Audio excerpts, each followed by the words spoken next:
Ladies and gentlemen, welcome to Hero Movie Podcast, your greatest source for superhero movie discussion in the multiverse. I am your host, Adam Portrais, and I'm joined by Sean Keenan. Welcome back, Heidi. And, of course, Bruce Leslie.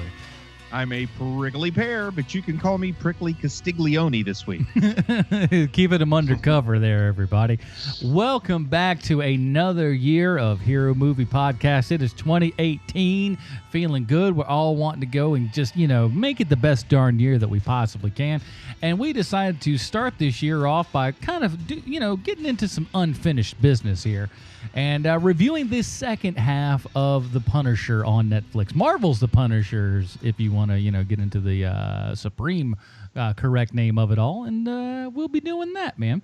And, of course, as with these things and everything, I always want to say this when we're starting, like a series like this or a new year and everything. We do spoilerize just about everything from the get-of-go. So if you haven't seen the full season of The Punisher, you may want to watch those before you listen to this episode. But if you have or don't care about spoilers, hey, man, stick around. It's going to be a darn good time.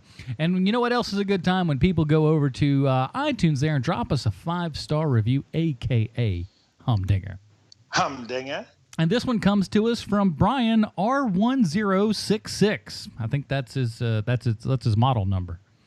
I like it. And it's entitled Awesome Battle of Hastings, man, 1066. Okay. Bayou Tapestry. This is why we have him around, for just stuff like this where you're just like, what? Okay, all right, that's Bruce for you, boy.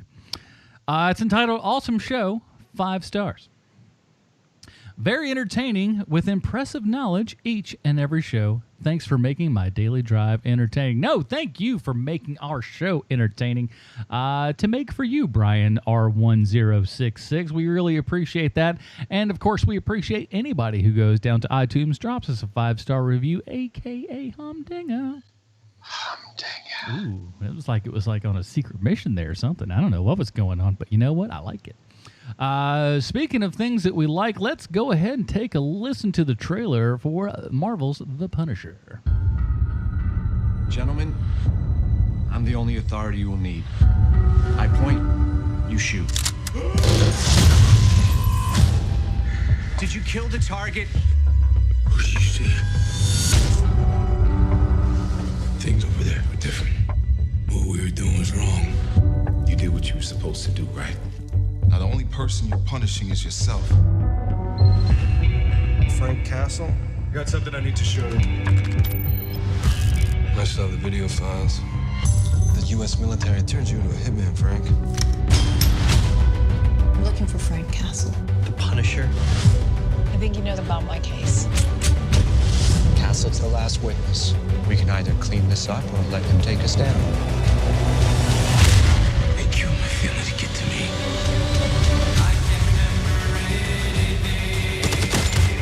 You have nothing but a war inside you. They're gonna pay.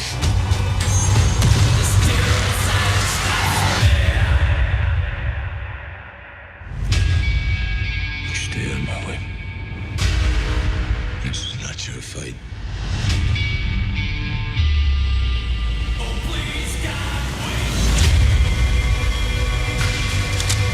I need to find these bastards. I gotta kill them. So where does that end, Frank? What are you supposed to do? These men, they decide what the truth is. The same thing that happened to you happened to me. We could make that right.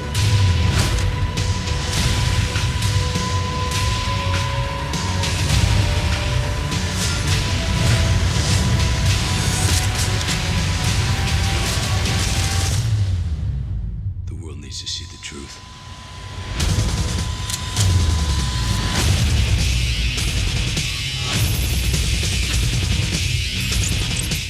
Alrighty, that was the trailer for The Punisher. Remember, this is going to be the second half of the first season of The Punisher on Netflix. And hey, man, We've already been told that there's going to be a Punisher season 2, so something must have gone right somewhere. Here's the IMDb plotline. After the murder of his family, Marine veteran Frank Castle becomes a vigilante known as the Punisher with only one goal in mind, to avenge them. Now, we've covered the Punisher on HMP several times now, so it always makes me curious as to where he's going to go with it, but he's super smart how he does it. Let's get it going, man. Oh, come on, guy. There it is.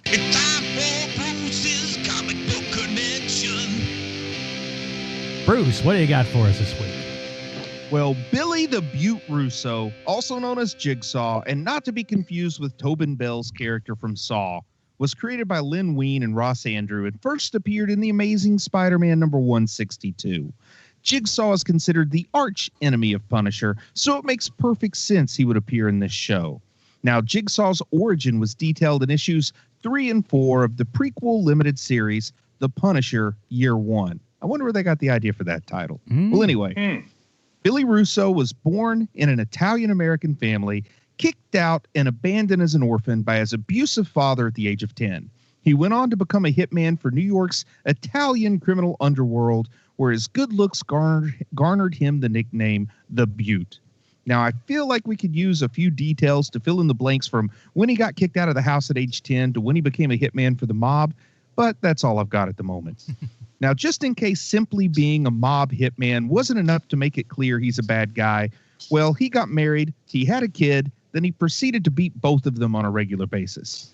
Do you need more to convince you that this guy's no good?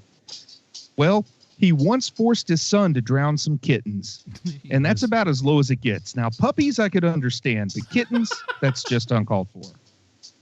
Now, after the botched gangland execution that inadvertently led to the Castle family being massacred, Russo is hired by Frank Costa to assassinate all those connected to the Castles.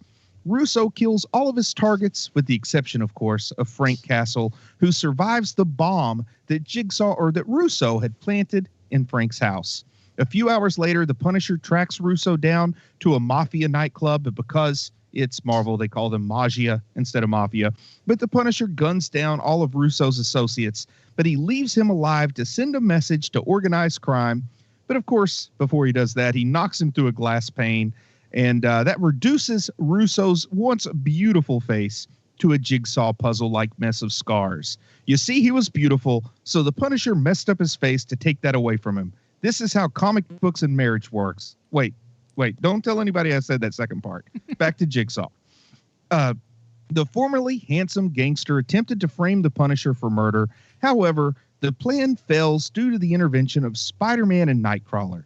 Spider-Man witnesses one of Jigsaw's murders, and one of his victims is an old friend of Nightcrawler. Wouldn't this show have been cool if out of nowhere, Alan Cummings' Nightcrawler had shown up to give Frank an alibi? That's what I like about comics. Now, one time, Jigsaw drugged the Punisher, causing him to behave erratically and attack any criminals, even for something as minor as littering. And I think that could have been a fun episode. Also, I want to know, what drug exactly does one use for that effect? It could lead to an epic April Fool's Day joke at your local hospital. Well, back to the story. At one point, the Punisher is sentenced to death, and Jigsaw dons his own stylized copy of the Punisher costume and embarks on a homicidal rampage, targeting all those connected to Frank Castle's execution. When the Punisher is revealed to still be alive, well, Jigsaw is so overjoyed that he attempts to kill him. The Punisher overpowers him, and this makes him almost as loony as the Joker, the way this works. Now, in Punisher War Journal, Jigsaw started wearing a costume like Punisher's, only it's white with a black skull on it. You know, inverted colors because they are opposites. I find it interesting that the villain wears white in this scenario, but not interesting enough to discuss it further. Now, later, Jigsaw teams up with former friend of Frank and fellow disfigured villain Stuart Clark to create the Jigsaw Brothers, who I could swear were a WCW tag team in 1991. Now, at one point, and I promise you this is not some stupid joke, but Jigsaw was involved in a scandal where pictures were discovered of him and Spider-Man enjoying ice cream cones together, and I miss those carefree days of ice cream-themed conspiracy. So, I suppose in summary, I just want to make it clear that Jigsaw's the arch nemesis of the Punisher, so it makes sense that we should see him, even if only an early iteration, in Season 1 of The Punisher, but it could have used more Spider-Man ice cream. Man, if Tom Holland shows up and starts eating ice cream with Jigsaw, I'll just have a heart attack and die. Yeah, it'd be great. Perfect. And look, Spider-Man's made enough appearances and and Punisher stuff over the years, and so what is it? Carvel? That's what Tom Holland probably likes. Spidey with some Carvel. Anything to have Fudgy the Whale in there. We all know that. Get Dad a tie cake for Father's Day. He'll enjoy it. So when we reviewed the first, I think we did 7 episodes initially. I think we did 6. 6? Was it 6? All right. Yeah. Well, we're reviewing the second half, so it's the whole darn thing essentially here. Yeah. There 14 episodes for this one, so it was a big one. Now, I'll ask this right off the bat because I think we were all pretty good on board and everything here. Does this show need to be 14 episodes? No. Yeah. Because here's the thing. I like a lot of this show, and I'll kind of show my cards a little early. I enjoy this a lot. I think if this would have been 10, it almost would have been perfect.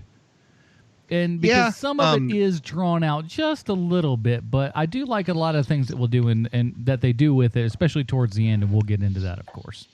And they wedged in a couple of episodes that they easily could have excised, and it feels like they're just trying to stretch it out. And they had me, with Defenders, they shortened that. They said, you know what? We don't need every series to be 13 episodes. We're going to do 8 episodes. It's going to be great.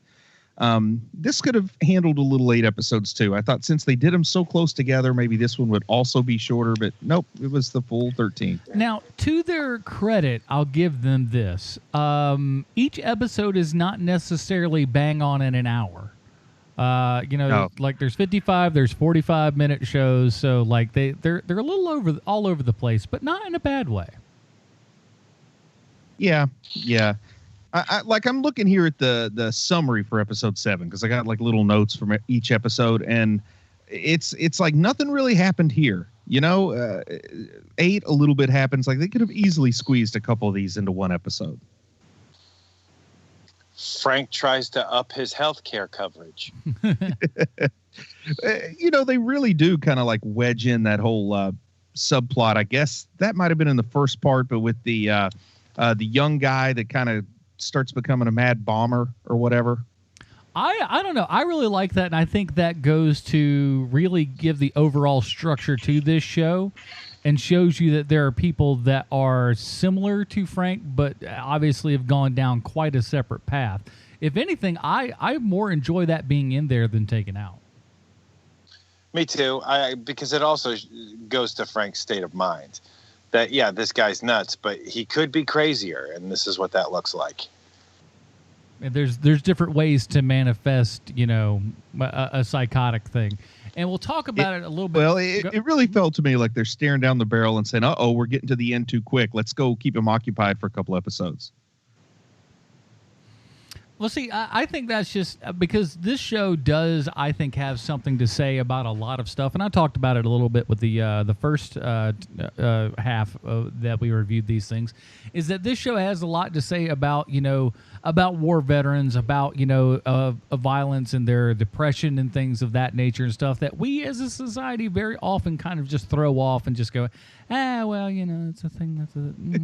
And as Sean pointed out the last time we talked about this, they also try to push the boundaries of how explicitly graphic can you get with the Hubba Hubba stuff without getting too explicitly graphic with the Hubba Hubba stuff. Yeah, well, that was one of the more bizarre things. Is this of all the Marvel shows, this one has the most getting down times, but is as PG as maybe PG-13 as you can get when it comes to that particular category.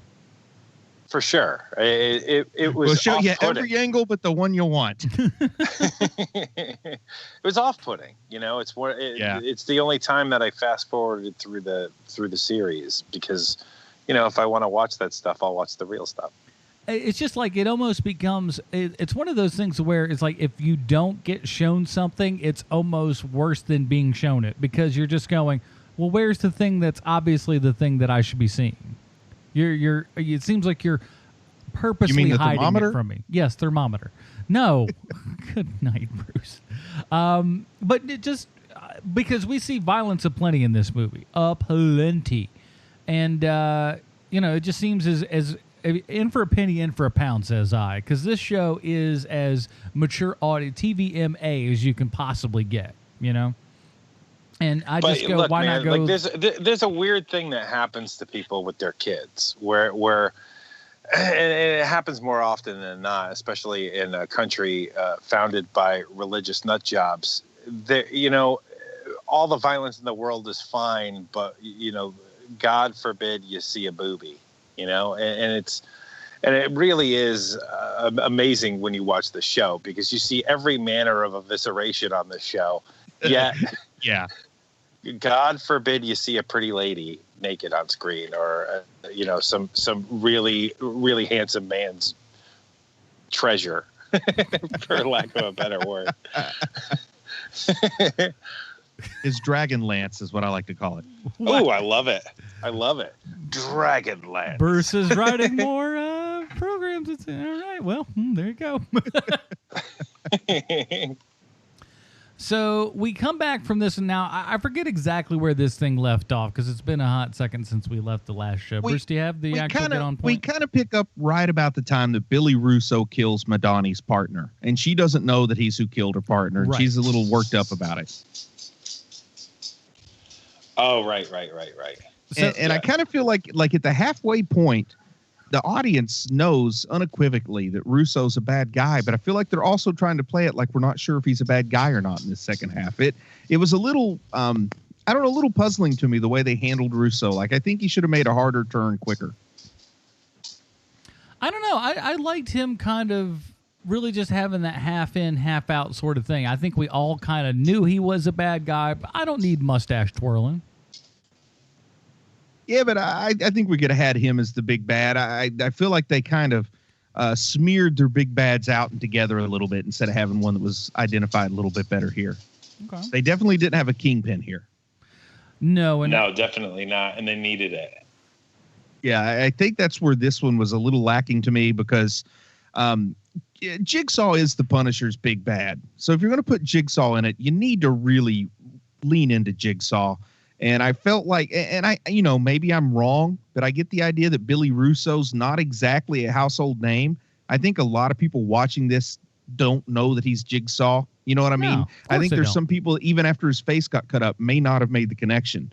But I feel like they could have leaned into him being, the absolute super arch nemesis quicker than they did. With Luke Cage, they had the big turn at the mid-season where, can we spoil Luke Cage?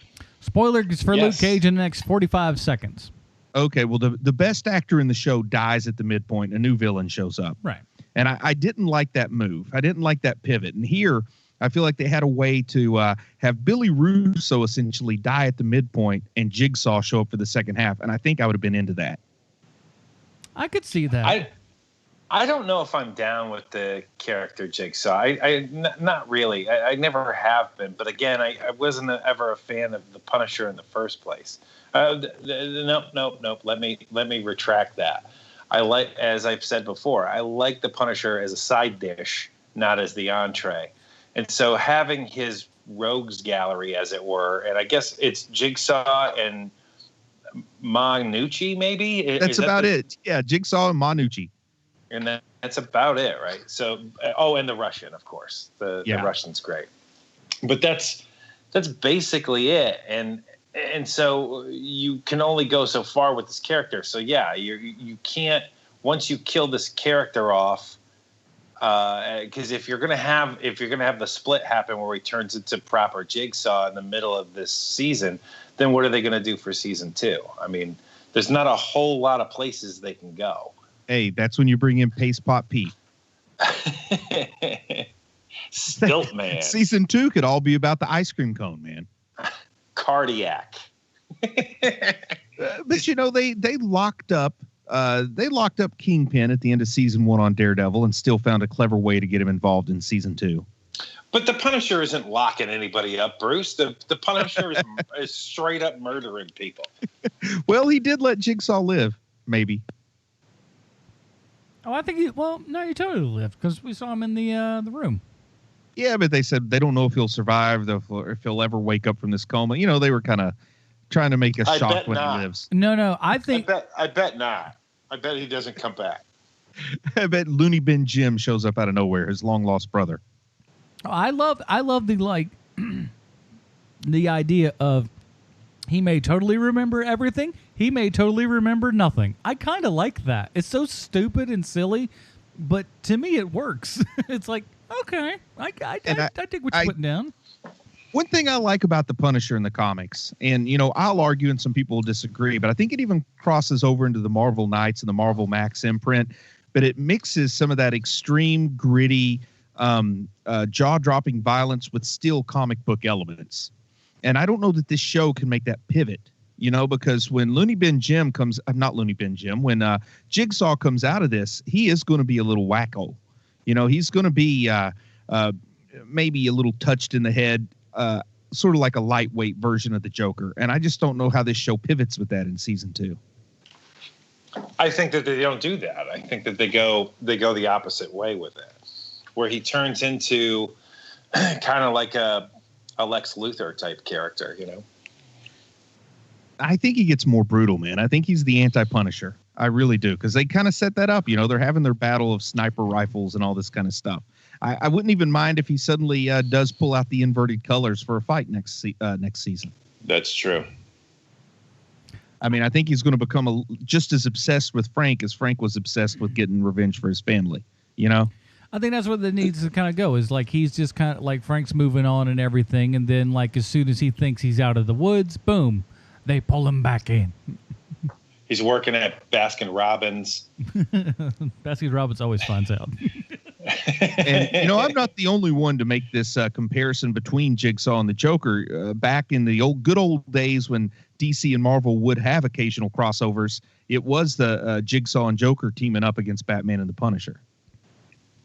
Yeah. I'd read that. Yeah, but I just think that he comes out and I think that I would have liked to have had a couple of episodes of something that as a primary comic fan I could have latched onto a little bit, especially this ending, man. The brutality of the ending was so drawn out, and I would have liked to have kind of had the final confrontation all sort of go down in one place, but it has that the Return of the King kind of thing where it sort of ends and then it goes on again, then it kind of ends, and then it has a denouement. I don't know that it's that bad, because you got to remember, it must have been a while, because, man, that movie truly is like fade down, wait, now fade up, because at least with this... Well, this is like end credits. I'm like, what? There's 2 more episodes? No, I'll grant you that. That like you do think that you are about to hit, and there is at least one more full episode, and you're like, oh, well, okay, we're really... All right. And then, even after the showdown in the interrogation chamber with Rollins, then I totally didn't expect us to have this whole other sequence back at the merry-go-round. Which I thought was really carousel. cool, and honestly, to me, is what kind of brings the whole season to a nice close there. And the fun with that is that, well, it's fun, but man, it gets brutal. Now, I want to talk about this. See if you guys kind of caught in on this one. Outside, so one of the biggest complaints, I guess, that we had at the beginning of the program is that, he's wearing the Punisher, the official Punisher outfit, if you will, with their skull and everything at the beginning of the show, because that's what we had at the end of Daredevil there.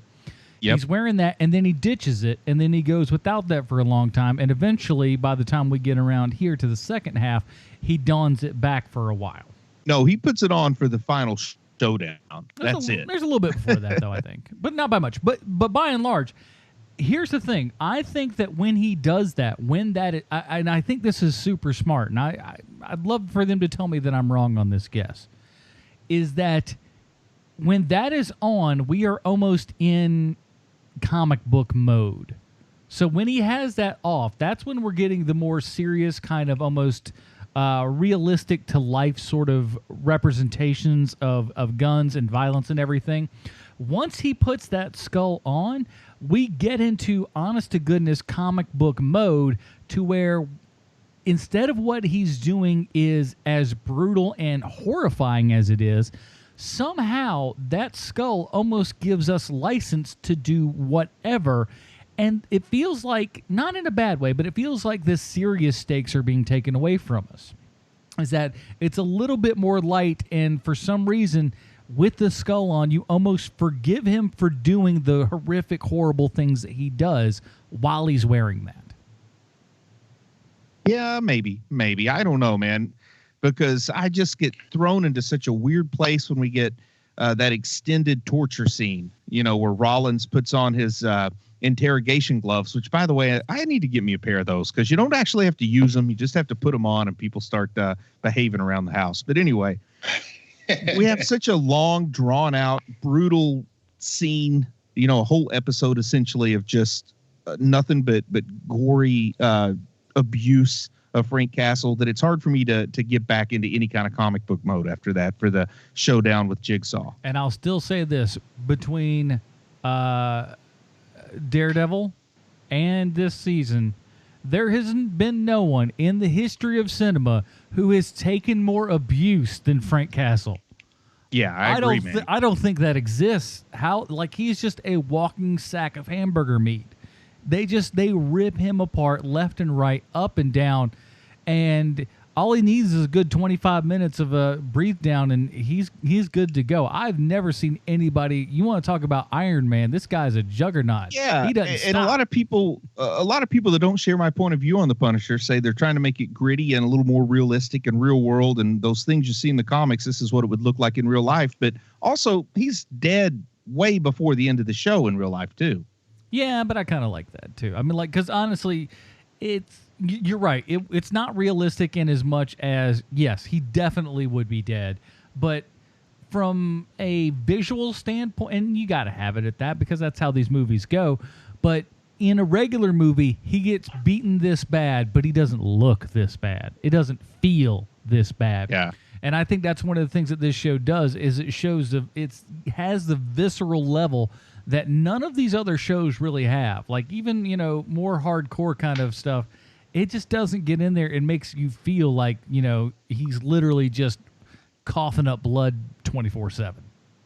And I was pretty happy for Microchip. We haven't talked much about him so far in this second half discussion, but I did kind of like some aspects of how Microchip's little game went down against the Anvil folks or whatever, when the trade-off's supposed to happen and he fakes the death and everything. I like that, man. I kind of saw it coming. I know some people may not have liked it, but I like the way that whole thing went down with Microchip getting to finally reunite with his family and then talk to Madani and sort of help some things get moving in the right direction for the end.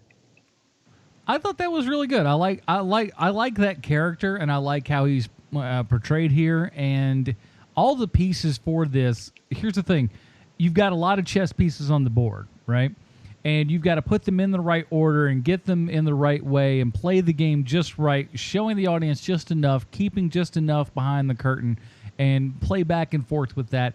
And they do it masterfully well in this. I was really surprised at how well all the beats play. Some of them may play a little bit long over a couple of episodes, but for the most part, they still kind of they keep it enough of a clip. And you keep interested. I mean, I know, Sean, you said that you went through this thing in 1-2 sittings or something like that. It was one sitting. It was one day, and it's unlike the other Netflix shows. It looks different. It feels different, and they needed that desperately because Defenders just felt like something we had seen over and over and over again. Mm-hmm. And this show is. It casts a wider net. It doesn't look the same. There is a whole lot of Punisher during the daytime in this show. There's not it's not always nighttime. He's not always in Microchip's little information womb. There's a lot going on in this show that we haven't seen very much of for the Marvel Netflix series. And I think that's what they need to start doing more of. And I know that a lot of people like the hallway fights and I was going to ask you to correct me if I'm wrong, but they didn't have enough hallway fights in this one, did they? I thought they had the right amount. Yeah. But there, and there's something about Barenthal also, which I was surprised by, because every single time we've seen him act previously, he always has that real nut job moment, where you're like, oh, this guy's unhinged. And it's the Bruce Willis spitting on the ground. It's the Denzel Washington laughing while angry. It's that whole they all do that, your little bit. And Barenthal didn't rely on his usual tricks that he does in the performances that I've seen him in. Maybe, I haven't seen all of his work, but every time I've seen him, there's a couple of moments where you're like, oh, that's the same dude from Walking Dead. And that didn't happen during this entire series. And, he is so captivating as Frank. I think that from this point forward, because I believe that this show is this well done. I think that this is the person people are going to have in their mind when they think of the Punisher. I think it's going to be Barenthal from this point forward. Man, I just looked something up that surprised me, because I was going to ask how old John Bernthal is, because he acts like he's about my age, and I think he's like acting way older than he is. But the dude's 41, man. So he's earned that ugly mug of his. So I was going to kind of maybe poke a little bit at him for trying to pretend to be older than he is. But, man, he's absolutely the right age for how he's playing this character. Yeah, I would have put him in his early 40s, yeah. Yeah, I was thinking he's like a 30-year-old that just has a grizzled face. Boy, you've been living hard. You've been looking like John Barenthal at 30. Yeah, because, there's some of the things when he still has the long hair and the beard, and the lady at the diner goes, we don't usually get hipsters in here. And he goes, you still don't. Give me some coffee. Put my face to a meat grinder. Something I would say. He's there's just something correct about Barenthal in this role, where I don't like the actor very much. I don't like the character all that much, but these two things together work for me. And I know that you were disappointed in this series, Bruce. I mean, you've pretty much stated as much for both these episodes, and I still think that it's probably a mistake to keep moving forward with the Punisher. I think they at best got away with something with this, with this season of the Punisher, because I can't imagine that they're going to be able to keep it at the same level that they were for this first season. They had a lot of great ideas. There's a lot of, I know we keep talking about Frank getting the crap beat out of him, but there's stuff that like you never think of with the Punisher, where, just things like, hey, where does that guy eat? Like stuff like that. And they have the nice little diner touches with this show. And I find it a lot more interesting than I thought I would. And I think that's why I like it so much, is that I did not expect to like this at all. I thought that this was probably going to be the weakest one. And oddly, when we first heard about the Marvel Netflix series, the thing I was most looking forward to was seeing how they would handle Iron Fist, because everything up until that point had been pretty great. I mean, the second half of Luke Cage was a little weak, but that first half is amazing. And so I couldn't wait to see Iron Fist, and it's awful. It's just awful. And so they needed to have something a little different, and that's the Punisher for sure. And they got it. And it's the first time in a very long time that I can think of where I was like, hey, you know what? Maybe the Punisher. Maybe we need to see a little more of the Punisher. And but I don't. I still think it's a mistake to bring him into a second season. Yeah. I don't know where they take it, man. And one of the problems too for me is kind of like real world violence and real world, realistic violence, realistic use of guns and explosions and stuff. Not that exciting, man. It's more just like chaotic and depressing. And I think I just felt a lot of depression watching this. It was just some really depressing stuff to deal with. And it didn't really have like a redeeming moment at the end. It's still just kind of, man, everything still kind of sucks, even though the good guy won. What do you want? Do you want the Punisher to have a town parade? Man, I've seen Punisher endings that give me more satisfaction. Punisher endings and the Ray Stevenson Punisher movie left me with what I consider a satisfying ending. You know what I'd really like to see? I'd like to see that one story arc. That's the word. That's the word I'm looking for. The phrase I'm looking for. I'd like to see that one story arc where Frank becomes an African American man. Have you ever seen that? Have you guys ever seen that? Oh, man, that was a very misguided story arc, but yes. We often talk about it on the Film Find, actually. What an insane story arc. That's what they need to do. They need to make Frank a black guy. You get to learn a lesson. You get to learn a life lesson. I mean, come on. They did the same thing for Lois Lane years before. They did, really? Yeah. Oh. Yeah, I think I remember something about that. The soul man treatment to the Punisher. That's what they need. And which makes sense because C. Thomas Howell is in the Punisher. Frank Castle needs to get on a basketball team in college. Okay, man. Madani. Let's talk some more about Madani. Now that we've seen the whole season, we've seen her complete character arc.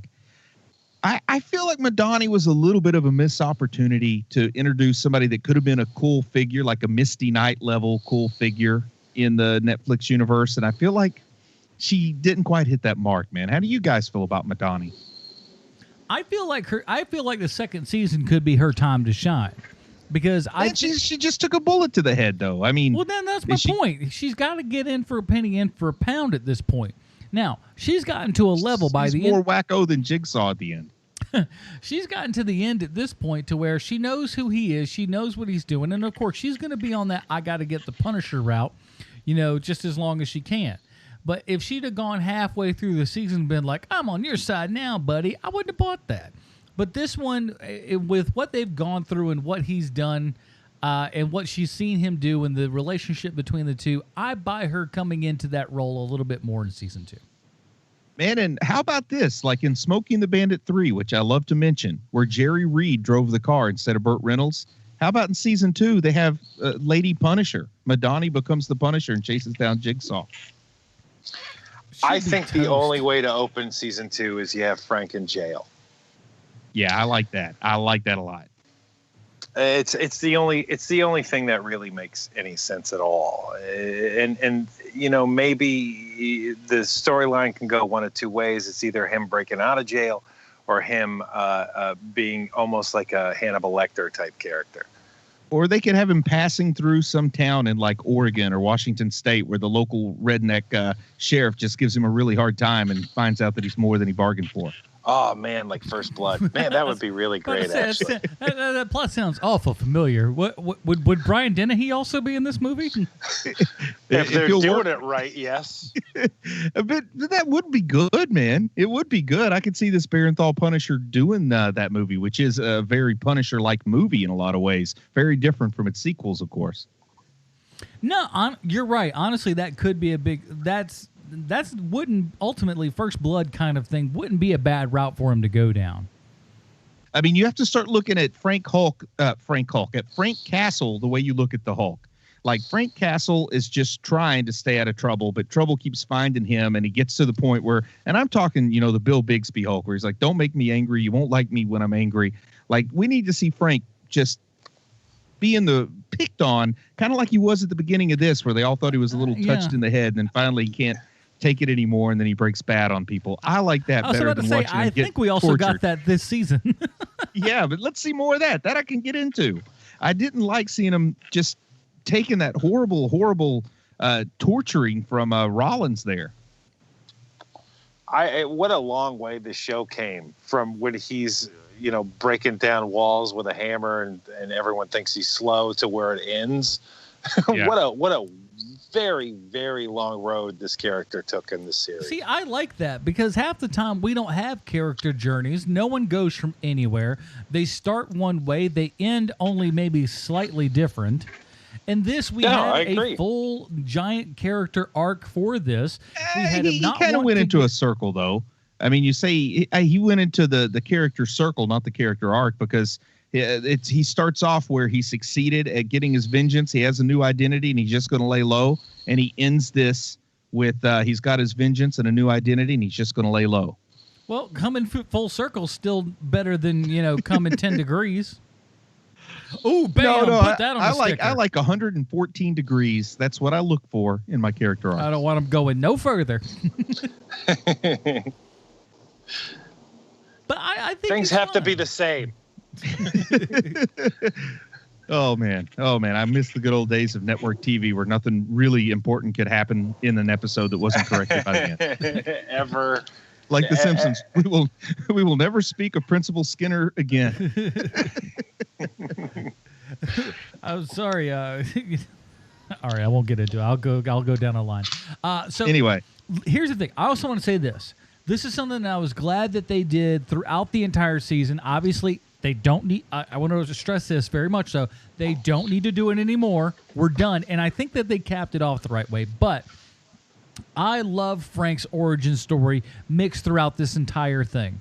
I really like it. I thought it was done artfully very, very well from the beginning where, you know, it didn't go down like this, but he's in the bed with his wife and everything. The guy comes in, shoots her in the head. Later on, you know, we find out that the person who came in the room was actually in this kind of flashback memories, sort of crazy quasi whatever, was him. So he blames himself for this actually happening and everything, all the way down to the crazy, you know, ethereal black and white and no, not black and white. Maybe there was some black and white there, but the dancing and stuff and all of the.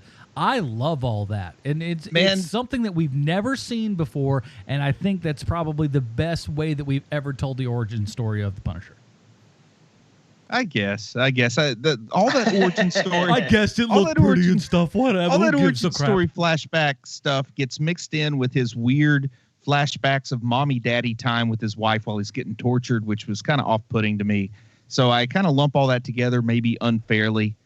And I don't know. I felt like this is one of those situations where I felt like I knew his origin pretty well, and the new take didn't affect me much. But that's what's coming into there. That's why he's get the beating and stuff, and then the eventually, and which makes me think that they won't do anything like this for season 2, is the, you know, he's getting the chance to literally kind of cross over, if you will, and like, hey, you know, you've reached the end of your rope here. You can come with me. And he just goes, this is not where I belong. I'm going back out there. He's let that go now. I thought the symbolism was great. Yeah, I think season 2, he needs like a 10-year-old girl sidekick, like a Punky Brewster type that says, from now on, no killing. Remember, you know, kind of like Terminator 2. So I say, no that's just killing. Terminator 2. But yeah, I did like the part where, you know, you see that strange person coming in and killing his family. Then he finally breaks Darth Vader's face, and it's his own face underneath the helmet or whatever. I did like that. Very original. Yeah, it's good. Like I said, like there's just something about how this thing is done, and I love the end sequence there on the carousel and everything. Again, another cool original kind of idea that you don't really see. I love the taking the two workers there and stringing them up, bleeding them out and everything to get Frank in there, to also show you at the same time Frank is not just somebody who just goes, we'll just let him die, whatever, who cares. You know, he is somebody who cares about, you know, people that are outside of his little, you know, purview there and everything. It may be weird that we can live in a time where I say this, but I felt like I've seen enough of Frank Castle and the carousel. Like it's almost getting to the level of Martha Wayne's Pearls. You know, do we? Yeah, you're not wrong, man. Because I've seen how many different people have I seen lose their crap over that carousel now? Like, I'm done with the carousel, man. At least make it a roller coaster if they ever reboot it again.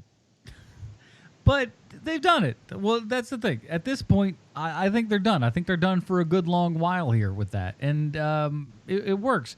And it is. It's like when he goes down and just destroys Billy, it is a visceral. It is hardcore. They don't lean back on that at all. I think it's. Yeah, that is pretty good there. And there was a part of me that still, like, you know, I don't know. Once again, it's hard for me to gauge. Like, how do you guys think? Do you guys think people know that Billy Russo's Jigsaw? No. No, I didn't know. Because for me, it's like Daredevil season 1. I keep waiting to see Daredevil put on the stinking costume, and he does it in the last episode. But at least we get to see it for an extended fight sequence. I'm watching this from the minute I hear this is Billy Russo.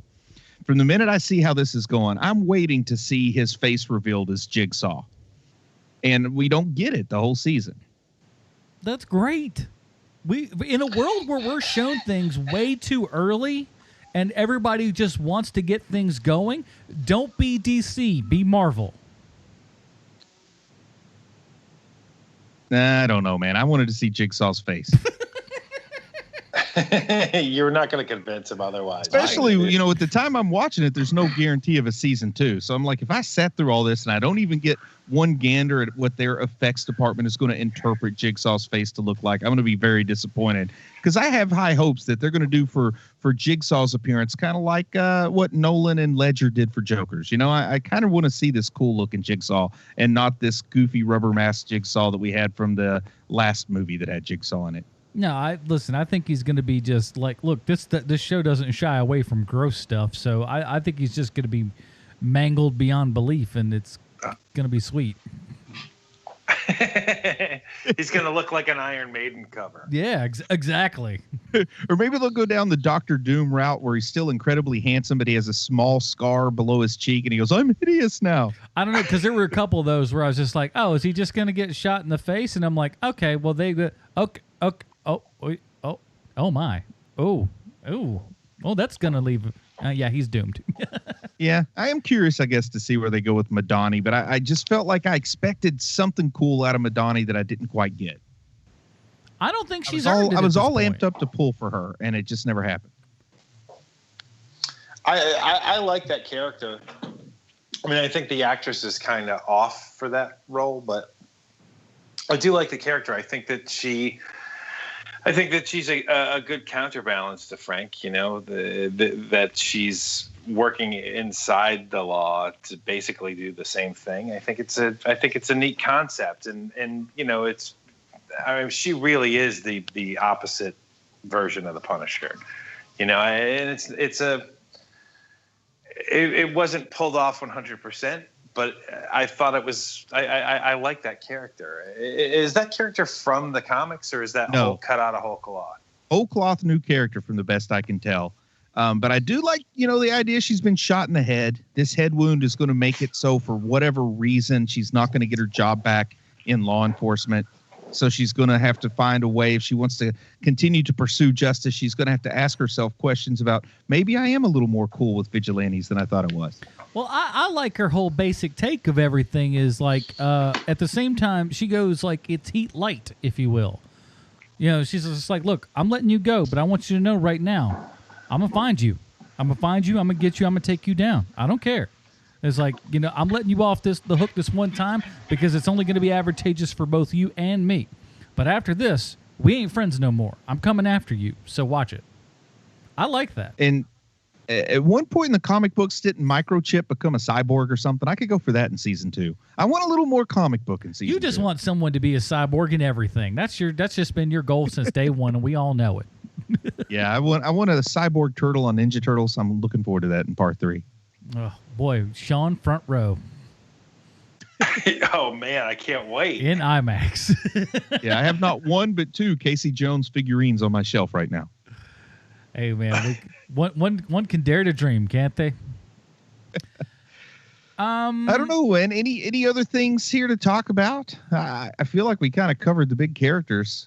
Do we want to talk more about that torture scene, about that performance out of that actor that plays Rollins? Man, he got into it. Do you guys understand the gloves? I'm not sure I know. Do they have like really, really rough Velcro on them or something? What makes them so good for torture?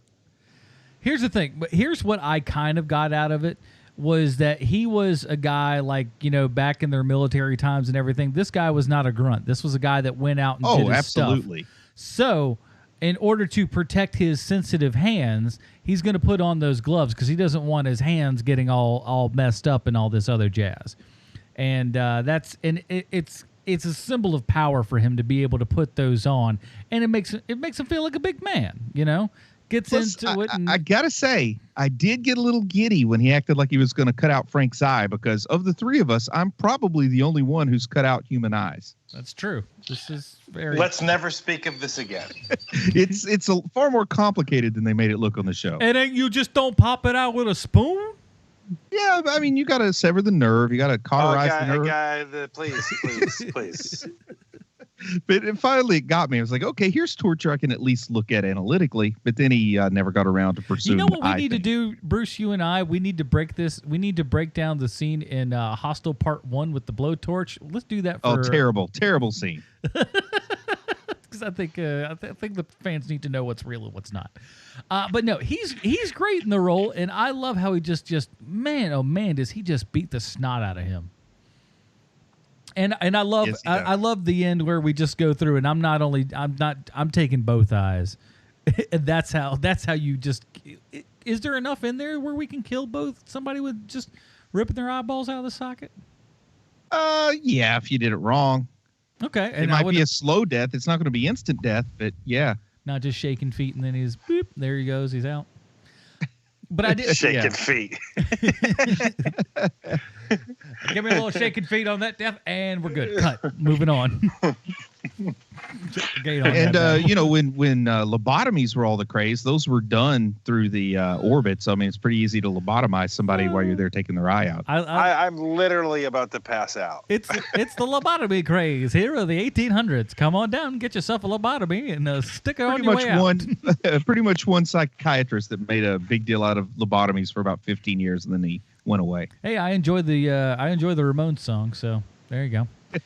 But I like that character. I like how Microchip has these backup plans and everything, being able to broadcast and stuff. Like I said, man, this whole show is about chess pieces, putting stuff out, putting things in the right place, and I think it pulls it off well. I did too. I like how you say it's about chess pieces, but to me, I feel like it's more that moment where you stand up and flip over the chessboard. But that's the end of the game, though. But yeah, I like the kids. The kids are actually pretty realistic as far as kids go. Yeah. Kid takes a knife to school. That was a touching little moment where Frank had to try to be a dad. And, you know, the kids, they don't necessarily, you know, they don't know how to react to certain situations and things. And, you know, it rung true to me. So, Sean, tell me true. Did you ever take a knife to school when you were a kid? Absolutely. Yeah, me too. I had a sweet butterfly knife, man. I didn't have a butterfly knife, but I took a knife. I took knives. I took Chinese throwing stars to school. I mean, I had all kinds of stuff. I still carry a throwing star if I'm in a sketchy part of town. I mean, I'm not stupid. The difference is Bruce also announces that they're Chinese throwing stars as he throws them. He just goes, Chinese throwing star. I go, step back. I've got a Chinese throwing star. Says so right here, made in China. You know how those were never sharpened either when you bought them? I do. And I know that I sharpened mine. I would sharpen one prong and hope for the best if I ever needed it. It's the Russian roulette of Chinese stars. Oh my gosh. All right. Well, we have come to the end of this here program, but before we get to our rating system, we have to go back and figure out how this thing connects to the one, the only Sylvester Stallone. Why, thank you, Adam. I happen to have a prepared statement that I threw together at the last minute. Whoa, okay. As far back as 1986, rumors started circulating that Marvel was looking to make a Punisher movie. It was going to be big, and it was going to be expensive, and it was going to be stupid. So immediately, the name of countless pasta dishes in restaurants in New York, Sylvester Stallone, got thrown around. Keep in mind, this is during a time when Stallone was ruining everything he touched. Cobra, Over the Top, Rambo 3, Lock Up, Tango and Cash, Rocky 5. Yikes. Imagine throwing a Punisher movie in there. If you thought he screwed up Judge Dredd, think about Stallone wearing those white gloves and boots. Come on, man. Stallone loved it. Stallone demanding that the Punisher wears Ray-Bans all the time. Why is he driving an IROC? Weightlifting gloves for no reason. My God, man. My God, the Punisher movie that would have been made then. I'd like to see Stallone as the Punisher now. Old man Punisher, that's the best Punisher. Sad old man driving his motorcycle through the sewers. Now that's your movie. And there you have it, HMPers. This week's Stallone connection. Now, Mr. Bad Wrench and Chet Scully, two terrible Punisher villains. Let's review this series so we can start talking about Inhumans Season 2. All right. Here at Hero Movie Podcast, we have our own patented Robin rating system. If you'd like to see what that is, go to facebook.com/Hero Movie Podcast. It's right there at the top of the screen. And while you're there, why don't you throw a like up on that page? We'd really appreciate it. Bruce, where does The Punisher Season 1 fall on the patented Robin rating system for you, sir? Man, I just can't say how much I love this show. What? No, just kidding. There's just too much gore at the end. It was needless, I thought. You kind of showed my hand a little bit when you talked about Hostel, because I felt like Eli Roth directed the finale. It was just too much for me. I give it a Damian Wayne because I know some people will really be into it, but it's just not for me. Fair enough. Keenan, what do you got? I'm giving it a low-end Tim Drake.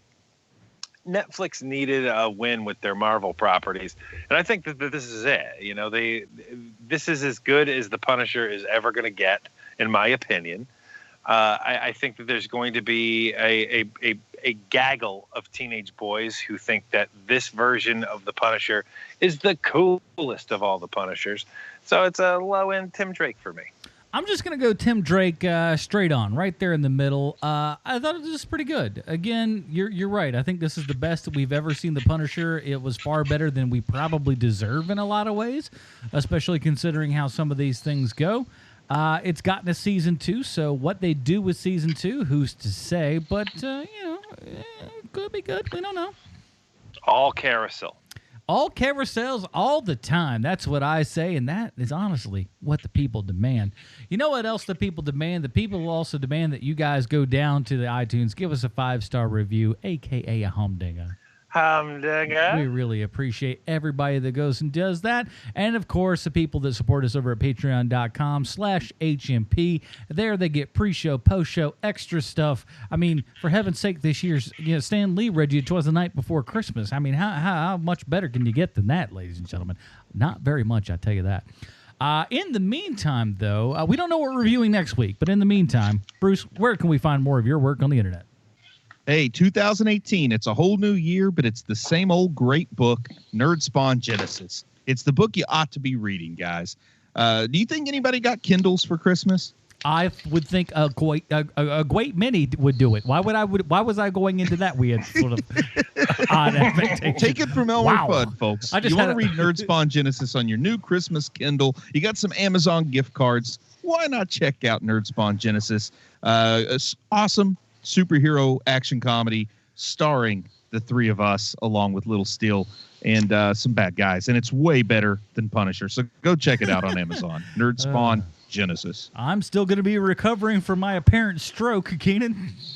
I've got something that is not on the internet. You can find my work on television. I have a TV movie coming out called Dolly and Otto. It is based on a true story, which is a lady she's married, she is well-to-do, and she keeps a man in her attic that as her boyfriend, her live-in boyfriend. Secretly keeps the entire thing from her husband. Somebody murders her husband, and they have to figure out who done did it. It's an insane story. And it's based on real life, but love it. Do yourself the favor, watch the movie as much as you can, and then look it up on the internet to see what the people actually look like from the story. It is so amazing. And also I have a show that I've been working on for the past 5 months, why I have been sporadic in me being here on HMP, my first love, HMP. I've been working on a soap opera for BET called The Quad, and if you want to see, is that a 4-part series? Boom! It is. That is terrific. It is. If you want to see what the young kids talk about, watch that show. And that's what I have been doing for the last bunch of months here. For the last 6 months, that has been the work I have been doing. I've been dressing up as Steve Buscemi and going around goes, "Hey kids." What's the haps, cool kids? But you can check me out over at the Film Find at filmfind.com. New release reviews every single week. And over at Nerd Talk now, I'm going to be talking Star Wars, man. Star Wars The Last Jedi. It's all over the place. Some people love it. Some people hate it. I happen to enjoy it quite a bit. So I'm going to do a big, long show where I lecture people on how wrong they are and why they're wrong, because, frankly, it's what I do. So it's just like talking to you in real life. Yeah, pretty much. What works? Your forte. Now you can go and do it on the internet, huh? It's just like being a friend of mine in real life. So if you'd like to know what that's like, check it out at nerdtalknow.com. I want to start marketing an Adam Portrais Magic 8 Ball, but every time you shake it, it just says, no, you're wrong.